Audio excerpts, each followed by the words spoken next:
ఆదిలాబాద్ జిల్లా వ్యాప్తంగా దివ్యాంగులందరికీ బస్ పాస్లను జారీ చేస్తున్నామని అవకాశాన్ని సద్వినియోగం చేసుకోవాలని రీజనల్ మేనేజర్ సుధా పరిమళ అన్నారు. ఆదిలాబాద్ జిల్లా కేంద్రంలోని ఎంపీడీఓ కార్యాలయంలో దివ్యాంగుల బస్ పాస్ మేళను నిర్వహించారు.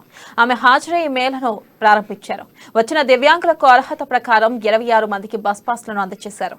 డిసెంబర్ 3 వరకు వివిధ మండల కేంద్రాల్లోని ఎంపీడీఓ కార్యాలయాల్లో గ్రామీణ అభివృద్ధి అధికారి సహకారంతో బస్ పాస్ మేళను నిర్వహిస్తామని ఆమె తెలిపారు. 16న బేలా, 17న భీంపూర్, 18న బజార్ హత్నూర్, 19న బోత్ మేళ ఉంటుందని చెప్పారు.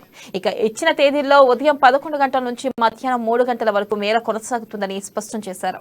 దివ్యాంగులు వచ్చేటప్పుడు సదరం ధృవపత్రం, ఆధార్ కార్డ్, ఫోటో, సేవా రుసుము 50 రూపాయలు తీసుకురావాలని సూచించారు. ఇక ఈ కార్యక్రమంలో deputy RM Suresh, depot manager Kalpana, MPDO superintendent Shankar తదితరులు పాల్గొన్నారు.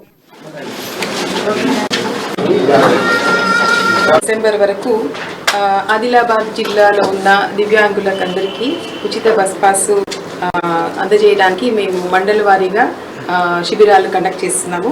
ఈరోజు ఆదిలాబాద్లో కండక్ట్ చేస్తున్నాము. ఇవన్నీ శిబిరాలు కూడా ఎంపీడీఓ కార్యాలయంలో కండక్ట్ చేయబడుతుంది. రేపు బేలాలో, 17వ తారీఖు భీంపూర్లో, తర్వాత 18వ తారీఖు బజార్ హత్నూరు, 19వ తారీఖున బోత్ మండలము,